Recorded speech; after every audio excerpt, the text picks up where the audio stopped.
तो चलिए हम चलते हैं एक लंबे इतिहास की ओर, जो सांप्रदायिकता का इतिहास हम एक तरीके से कह सकते हैं, उसका अंतिम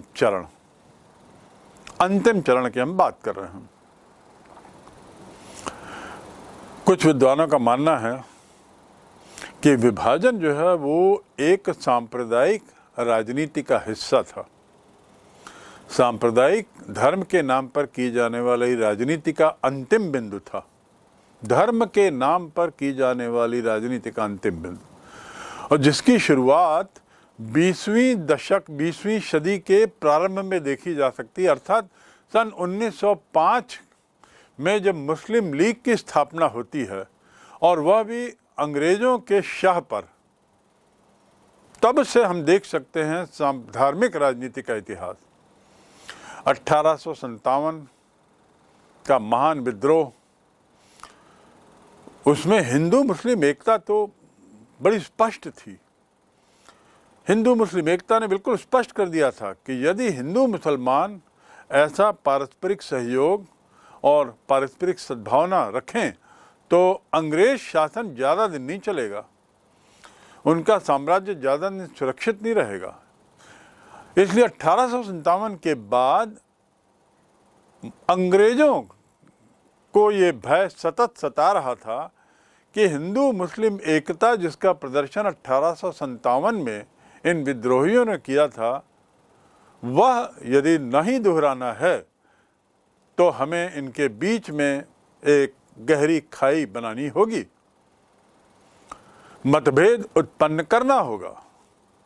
तो अंग्रेजी नीति का एक मुख्य हिस्सा 1857 के बाद बन जाता है हिंदू और मुसलमानों के बीच में दूरियां बढ़ाने का सतत सजग रूप से प्रयास करते रहना। सन 1905 का मुस्लिम लीग और सन 1905 का बंगाल विभाजन, जिसका इतिहास आप अन्यत्र पढ़ेंगे या पढ़ चुके होंगे, और 1906 का मुस्लिम लीग की स्थापना, और साथ ही 1909 में सांप्रदायिक प्रणाली पर आधारित चुनाव प्रक्रिया को लागू करना, ये अंग्रेजों के द्वारा पनपाई गई, प्रेरित की गई, सिंचित की गई बहुत सोची समझी नीति का हिस्सा थी। और ये नीति एक तरीके से बड़ी कॉन्शियस तरीके से, सोचे समझे तरीके से पोषित की जा रही थी। तीनों जो नीतियां हैं, चाहे वो बंगाल विभाजन हो, चाहे मुस्लिम लीग की स्थापना हो, या सांप्रदायिक आधार पर चुनाव प्रणाली की घोषणा हो, ये तीनों में एक कॉमन चीज़ हम देखते हैं, और वो है फूट डालो और राज करो। फूट डालो और राज करो की नीति का अनुसरण अंग्रेज लोग करते हैं, जो उस समय सत्ताधीश थे, और मुसलमान लोग हिंदुओं से कटने लगते हैं। आखिर अंग्रेज यही तो चाह रहे थे। 1909 में मिंटो मॉर्ले रिफॉर्म आता है। 1909 का Minto Morley reform, government of India act 99, उसके अनुसार मुसलमानों के लिए सेपरेट इलेक्टोरेट, अर्थात पृथक चुनाव क्षेत्र, सेपरेट इलेक्टोरेट उनके लिए निश्चित कर दिए गए, और विधानसभाओं में उनकी संख्या के अनुपात में प्रतिनिधित्व देने की बात की गई। अर्थात धर्म का आधार राजनीति के लिए पहली बार किया जाता है। मुसलमानों की जनसंख्या के अनुपात में, और मुसलमानों के लिए कुछ क्षेत्रों में मुसलमानों का आरक्षण, सीटों का आरक्षण, इसका ये पहला उदाहरण हम 1909 में देखते हैं जो अंग्रेजों ने किया। इस उदाहरण के लिए एक मुसलमान को प्रतिवर्ष 3000 रुपये पर आयकर देने पर वोट का अधिकार दिया गया, लेकिन एक हिंदू को 3 लाख रुपए प्रतिवर्ष आयकर दोगे तभी मताधिकार मिलेगा। अब जब लोगों ने विवाद किया, सवाल उठाया, तो उनका कहना था हिंदुओं की संख्या बहुत ज़्यादा है और इसलिए उनकी संख्या को भी प्रोपोर्शनेटली अनुपातिक दृष्टि से मुसलमानों के बराबर लाने के लिए ज़रूरी है कि हिंदुओं के आयकर की रकम और पात्रता देने की रकम 3 लाख रखी जाए, जबकि मुसलमानों की मात्र 3000। इस व्यवस्था के अंतर्गत राजनेता लोग जो थे वे सांप्रदायिक नारों का प्रयोग करके अपने धार्मिक समुदाय के व्यक्तियों को अनुचित लाभ पहुंचाने का प्रयास करने लगे। तो यहाँ से हम देखते हैं कैसे धर्म का राजनीतिकरण शुरू होता है, जो आगे सांप्रदायिकता का रूप लेता है और फिर अंततः विभाजन के रूप में सामने आता है। थोड़ा नज़र अब हम 1920-30 के दशक में होने वाली घटनाओं पर डालें। 1920-30 का काल वो जब गरम दल अपने पूरे शबाब में था। लाल बाल पाल की गर्मी से राष्ट्रीय आंदोलन अब काफ़ी प्रभावित हो चुका था और यही वह काल है जब महात्मा गांधी का भी आगमन होता है। यही वह काल है जब प्रथम विश्व युद्ध की समाप्ति होती है और यही वह काल है जब एक और नई घोषणा अंग्रेज करते हैं। मिंटो मॉर्ले रिफॉर्म 1909 के बाद अगली घोषणा मॉन्टेग्यू चेम्सफोर्ड रिफॉर्म 1918। इस काल में कुछ और भी घटनाएं होती हैं, पर उन घटनाओं को हमें समझने के लिए ये जो घटनाओं का मैंने जिक्र किया उसे अपने दिमाग में रखना होगा। 1920-30 के दशक में होने वाली घटनाओं के परिणाम स्वरूप हिंदू मुसलमानों के बीच के संबंध और कड़वे होते हैं और तनावग्रस्त होते हैं, क्योंकि अंग्रेज भी शाह दे रहे थे और दोनों धर्मों में जो रूढ़िवादी तत्व थे वो अपना उल्लू सीधा करने के लिए सांप्रदायिकता की आग को और भड़का रहे थे, सांप्रदायिकता की भावना को और भड़काते थे, उसमें लग गए। मुस्लिम लीग तो था ही, अब हिंदू महासभा जैसी संस्थाएं भी सामने आती हैं। मुसलमान मस्जिद के सामने संगीत, गौरक्षा आंदोलन और आर्य समाज के शुद्धि आंदोलन जैसे विषयों से बड़े नाराज होने लगे, उत्तेजित होने लगे, उग्रसर होने लगे, क्रोधित होने लगे, जो पहले नहीं था। पहले भी ये सब होता था, संगीत मस्जिद के सामने होते रहते थे, गौरक्षा भी होती थी और शुद्धिकरण का एक तरीके से दौर भी था, लेकिन उत्तेजना अब आती है। यहाँ पर हिंदू महासभा, मुस्लिम लीग के जवाब में हिंदू महासभा, उसकी जो गतिविधियाँ थीं उससे भी मुसलमान उत्तेजित हो गया।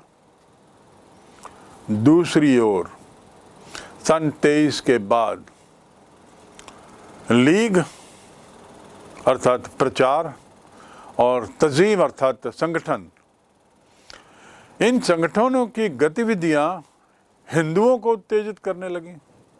हिंदू लोग अब नाराज होने लगे, तो दोनों एक दूसरे को एक तरीके से उकसा रहे थे और इस उकसाहट ने दोनों के बीच के तनाव को और बढ़ाते ही चलेगा। और इन दोनों के बीच में अंग्रेज एक तरीके से आग में घी डालने का काम लगातार कर रहे थे, इस नीति के तहत कि फूट डालो और राज करो। ये उत्तेजना दोनों संप्रदायों के बीच बढ़ती चली जाती है, शंकाएं पैदा हो जाती हैं, विश्वास टूट चुका होता है और अब अविश्वास इन दोनों के बीच की खाई को बढ़ा देता है। मध्यवर्गीय प्रचारक और साथ ही साथ सांप्रदायिक कार्यकर्ता जो धर्म के नाम पर काम कर रहे थे, इनकी गतिविधियों ने भी सांप्रदायिकता की चिंगारी को और हवा दी। ऐसे लोग जो अपने धर्म के प्रचार प्रसार के लिए दर दर जाते थे और जाते आते लोगों से बात करते थे और अपने धर्म का गुणगान और जाने अनजाने में दूसरे धर्म की आलोचना, इसने भी उत्तेजना बहुत बढ़ा दी। उनके प्रयासों से जैसे जैसे एक समुदाय के लोग दूसरे समुदाय के विरुद्ध में मानो एकजुट होते चले जाते हैं, ये इन्हीं लोगों का प्रयास था, मध्यवर्गीय तबके का, कि वो आग में चिंगारी का काम कर रहे हैं और अपने अपने धर्मांध से जुड़े हुए लोगों को एकजुट कर रहे हैं। जैसे जैसे एक समुदाय के लोग दूसरे समुदाय के विरुद्ध एकजुट होते गए, वैसे वैसे देश के विभिन्न भागों में दंगों में बढ़ोतरी देखी गई। प्रत्येक सांप्रदायिक दंगों से समुदाय के बीच गहराई और बढ़ती है, अंतर और बढ़ता है और कड़ुआहट और गहरी होती है। यहाँ ये भी कहना उचित होगा कि विभाजन का एकमात्र कारण मात्र ये दंगे नहीं थे। ये कहना अनुचित है कि सांप्रदायिक तनाव ही विभाजन का कारण बनी। एक निश्चित रूप से कई कारणों में एक कारण यह है, शुरुआती कारण, लेकिन कुछ अन्य कारण थे जिन्होंने विभाजन की कगार पर लाकर देश को खड़ा कर दिया। उस संबंध में 1937 के चुनाव और कांग्रेस के मंत्रिमंडल का जिक्र करना उचित होगा। 1937 का चुनाव और कांग्रेस का मंत्रिमंडल। कांग्रेस की एक तरीके से दुर्भाग्य से नीति जो तत्कालीन थी वो अदूरदर्शितापूर्ण थी, फार साइटेडनेस उनमें नहीं था, और उनके अदूरदर्शितापूर्ण व्यवहार ने मुस्लिम सांप्रदायिकता को बढ़ाने में बहुत, एक तरीके से कहना चाहिए, योगदान दे दिया। कांग्रेस का तत्कालीन रवैया चुनाव के परिप्रेक्ष्य में वो भी भड़काता है मुसलमानों को। 1935 का अधिनियम आता है अंग्रेजों के द्वारा और 1937 में प्रांतीय विधान मंडलों के लिए पहली बार चुनाव होते हैं। इन चुनाव में भारतीयों को भाग लेने का वोटर के नाते और प्रतिनिधि के नाते विधान मंडलों में एक बहुत सुनहरा मौका मिलता है। चुनाव में कांग्रेस को भी बहुत अच्छी सफलता मिलती है। 11 में से 5 प्रांतों में कांग्रेस पूर्ण बहुमत के अलावा 7 प्रांतों में, जिसमें उत्तर पश्चिम सीमा प्रांत है, मद्रास, बम्बई, मध्य प्रदेश, उड़ीसा, बिहार और संयुक्त प्रदेश जो बीच का क्षेत्र कहलाता है, उसमें भी कांग्रेस का मंत्रिमंडल बनता है। इसके अलावा सिंध और असम में कांग्रेस के सहयोग से मंत्रिमंडल बनता है, अर्थात दूसरी पार्टियों के साथ, क्योंकि वहाँ पे कांग्रेस को स्पष्ट बहुमत नहीं मिलता।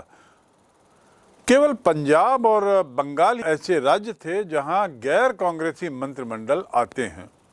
कौन थे? पंजाब और बंगाल, गैर कांग्रेसी मंत्रिमंडल।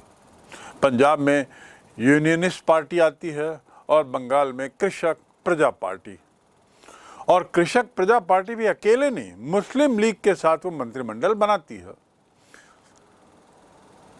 मुस्लिम लीग, इस चुनाव में देखा गया कि जहां पर मुसलमानों के लिए आरक्षण किया गया था 1909 के सेपरेट इलेक्टोरेट के प्रावधान के तहत, वहाँ उन्हें अच्छी सफलता मिली। या अच्छी सफलता ऐसी नहीं मिली कि वो खुश हो सकें, महत्वपूर्ण सफलता तो निश्चित रूप से उन्हें नहीं मिली। मुसलमानों का कुल प्रतिशत इस चुनाव में 4.4 रहता है, बहुत ही नगण्य। कुल प्रतिशत मुसलमानों का 4.4। पंजाब की 84 आरक्षित सीटों में से केवल 2 और सिंध की 33 आरक्षित सीटों में केवल 3 उन्हें मिलती हैं। उत्तर पश्चिम सीमा प्रांत, जहां मुसलमानों की संख्या बहुत ज़्यादा है, वहां एक भी सीट से हासिल नहीं होती। कहने का अर्थ ये कि मुसलमानों का जो मास अपील था वो अभी भी नगण्य था, और दूसरी ओर कांग्रेस को जनता ने तहे दिल से स्वीकार किया था। संयुक्त प्रांत अर्थात वर्तमान के मध्य प्रदेश के थोड़ी उत्तरी हिस्सा उत्तर प्रदेश कह लीजिए, मुस्लिम लीग कांग्रेस के साथ मिलकर सरकार बनाना चाहती है, लेकिन कांग्रेस जिसे इस जगह पूर्ण बहुमत मिला था वो लीग को मना कर देती है, लीग की बात को स्वीकार, अनुरोध को स्वीकार नहीं करती है। परिणाम क्या होता है? लीग के सदस्यों का ऐसा विचार हो जाता है कि यदि भारत अविभाजित रहता है तो हम लोग अल्पसंख्यक तो हैं, और अल्पसंख्यक के नाते राजनीतिक सत्ता हमें कभी हासिल नहीं होगी। दूसरे शब्दों में उत्तर प्रदेश में मुस्लिम लीग के सत्ता का एक हिस्सा बनने के अनुरोध को पूर्ण बहुमत में ही सही आई हुई कांग्रेस सरकार अस्वीकार कर देती है, और ऐसा कहते हुए एक नई समस्या सामने आती है। इस मौके का भरपूर फायदा उठाते हुए मुस्लिम लीग ऐसा प्रचार करती है कि अविभाजित भारत में हम लोग हमेशा, मुस्लिम लोग हमेशा माइनॉरिटी में रहेंगे, अल्पसंख्यक होंगे, और हमारी स्थिति वैसी ही रहेगी जैसे उत्तर प्रदेश में, जहां सरकार में हमारा कोई प्रतिनिधित्व नहीं रहेगा, तो हम कभी सत्ता में आएंगे ही नहीं। इस बात को उन्होंने फिर आग देना शुरू किया, क्योंकि ऐसा विचार अब उनके मन में गहरा बैठ गया था। उन्हें विश्वास हो गया था कि मुस्लिम हितों का प्रतिनिधित्व केवल मुस्लिम पार्टी ही कर सकती है, क्योंकि यहाँ कांग्रेस ने उनके इस अनुरोध को पूरी तरह से ठुकरा दिया था कि हमें भी सत्ता में शामिल किया जाए। और उनका अनुरोध का एक कारण ये था कि उत्तर प्रदेश में एक साइजेबल संख्या तो मुसलमानों की थी, तो उनकी बातों को रखने के लिए सरकार में कोई न कोई मुस्लिम होना चाहिए। अब ये विश्वास उनका गहरा जाता है कि मुस्लिमों के हितैषी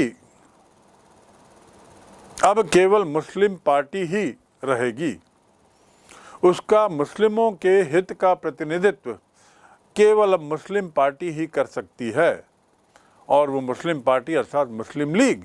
तो मुस्लिम लीग के सदस्यों ने कांग्रेस को अब एक हिंदू दल बताना शुरू किया, एक राष्ट्रीय दल को अब हिंदू दल का एक जामा पहनाने की कोशिश की गई, और बारंबार ये बताने की कोशिश की गई कि अब हम लोग अल्पसंख्यक के नाते मान लें कि हमारी यहाँ कोई पूछ नहीं रहेगी यदि भारत अविभाजित रहता है तो, और न ही हमें कोई सम्मान मिलेगा। उन्हें अब वे विश्वास हो गया था कि हमारे हितों की रक्षा अब केवल मुसलमानों को स्वयं करनी है। मोहम्मद अली जिन्ना, जिनका जिक्र मैंने पूर्व में किया है, उन्होंने तो यहाँ तक कहना शुरू कर दिया कि लीग को ही मुसलमानों का एकमात्र प्रतिनिधि दल माना जाए, एकमात्र प्रवक्ता माना जाए, अर्थात लीग ही केवल मुसलमानों के हित में बोल सकती है, बाकी कोई अन्य नहीं। ये बात अधिक लोगों को स्वीकार नहीं थी। लीग संयुक्त प्रांत और मद्रास में लोकप्रिय तो थी, किंतु बंगाल में उसका सामाजिक आधार अभी मजबूत नहीं था। बंगाल की बात कर रहा हूं मैं। उत्तर पश्चिमी सीमा प्रांत और पंजाब में उसका प्रभाव मैंने जैसे पहले बताया नहीं के समान था, नगण्य था। सिंध में भी लीग की सरकार नहीं बन सकी। ये सब बड़े आश्चर्य की बात है। बड़ा आश्चर्य, इससे भी बड़ा आश्चर्य ये है कि जिन क्षेत्रों में लीग की इतनी हालत पतली थी चुनाव में, मात्र 10 साल में ही इन प्रांतों ने पाकिस्तान के निर्माण का नारा दिया और पाकिस्तान का निर्माण इन्हीं प्रांतों में किया गया। तो ये 10 साल में ही मात्र इतना बदलाव कैसे कि शून्य से एकदम एक देश का निर्माण हो जाता है। इन क्षेत्रों में 1937 में लीग को जनता का बहुत कम सपोर्ट मिलता है। वही क्षेत्र ऐसे कैसे 10 वर्ष के काल में बदल जाते हैं कि वहाँ की जनता पाकिस्तान की मांग पुरजोर तरीके से करती है और फिर सफल भी होती है। इस बात का स्पष्ट अभिप्राय यह है कि इसी काल से लीग ने सामाजिक समर्थन को पाने के लिए भरसक प्रयास करना शुरू कर दिया। भरसक प्रयास, सामाजिक समर्थन अर्थात मुसलमानों का समर्थन, और ये दिखाना शुरू कर लिया कि मुसलमानों के हितैषी केवल हम यानी मुस्लिम लीग ही है, कांग्रेस हिंदू दल है और यहाँ पर हम अल्पसंख्यक यदि रहते हैं, यदि ऐसी स्थिति रही तो हम अल्पसंख्यक बने रहेंगे और सत्ता से कोसों दूर रहेंगे। इस प्रकार संयुक्त प्रांत में कांग्रेस द्वारा मुस्लिम लीग के साथ हाथ मिलाकर मंत्रिमंडल बनाने का जो इनकार था, जब ऐसा होता है तो कांग्रेस और लीग के बीच संबंध और तनावपूर्ण हो जाते हैं। वहीं जैसे जब लीग एक अनुरोध करता है तो ये मात्र अनुरोध को कांग्रेस को संभवतः विद्वानों का कहना है स्वीकार कर लेना था, ताकि ये हवा दे नहीं सकती कि हमारे कोई हितैषी नहीं सत्ता में। लेकिन कांग्रेस द्वारा दूरदर्शिता का परिचय नहीं दिया गया और उन्होंने मुसलमानों के किसी भी तरह के प्रस्ताव को दरकिनार कर दिया, जिससे क्या होता है, संबंध बहुत कड़वे हो चलते हैं, तनावपूर्ण हो चलते हैं।